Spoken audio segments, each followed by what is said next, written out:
As the world races towards a COVID-19 vaccine, we hear a lot about vaccine trials. Welcome to Science in 5. I'm Vismita Gupta-Smith, and we're talking about COVID-19 vaccine trials. And here to explain it all is WHO's Dr. Catherine O'Brien. Welcome, Kate.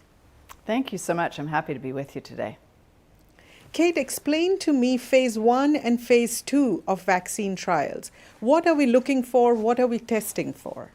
Phase 1 trials are the small trials that are the first time that a new vaccine is being evaluated in humans. These would be vaccines that have come out of laboratory development, testing in some animals, and so phase 1 is the first time we go into humans. They're almost always tested in young, healthy adults. And the purpose of phase 1 trials, where we're testing usually in tens, perhaps up to 100 people, is to evaluate the dose of the vaccine to try and get that right. Secondly, to assess whether or not the vaccine is creating any immune response that we're trying to evoke. And the third is to start accumulating safety data on the vaccine. Phase 2 trials is the next stage. The number of people who are in phase 2 trials is larger than the number who are in phase 1 trials. And we use phase 2 trials to start to look at the vaccine in the age group that it's intended to be used in. We're also using phase 2 trials to test in a larger number of people the immune response, more details about the immune response to the vaccine. And thirdly, to get a larger database on the safety of the vaccines. Could you please explain the phase 3 of vaccine trials? What is it that we're looking for in this phase?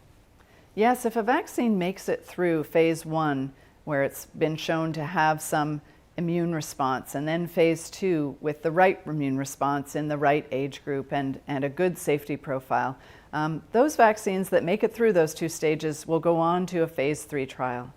Phase 3 trials is when a vaccine is tested in a much larger number of people. And the purpose of the trial is first and foremost to continue to accrue evidence on safety, and secondly is to figure out whether or not the vaccine can actually protect against the disease that it's intended to protect against.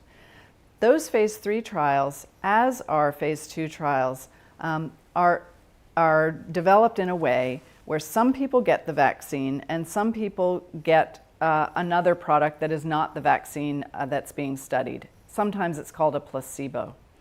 And we compare the disease events in people who got the vaccine and people who didn't get the vaccine.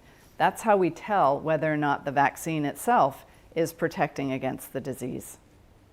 So when we hear about a vaccine trial being halted because someone developed some symptoms or an adverse event happened, what does that mean? How should we understand that? I know people are concerned when they hear that a COVID vaccine trial or any vaccine trial has been paused. I want to really emphasize that this is actually a standard, normal practice of clinical trials, and they're paused out of an abundance of caution. If there's somebody in the trial who has developed symptoms or an illness, a disease that was either unexpected or is of a significant nature. The reason that the trial is paused is an evaluation needs to take place of whether it's possible that the vaccine that somebody received or that they didn't receive a vaccine and they were in the placebo arm of the study, whether it was related or not related to the product that they received in the clinical trial. So these are normal parts, normal parts of a clinical trial, and it really shows that the clinical trial is being conducted to the highest standards of safety evaluation and assuring that an earliest look at any possible issues around safety are being looked at really seriously. Thank you, Kate. That was Dr. Catherine O'Brien explaining vaccine trials. Please remember to share this information with your friends and family. Be the source of scientific and evidence-based information for your network. Until next time then, stay safe, stay healthy, and stick with science.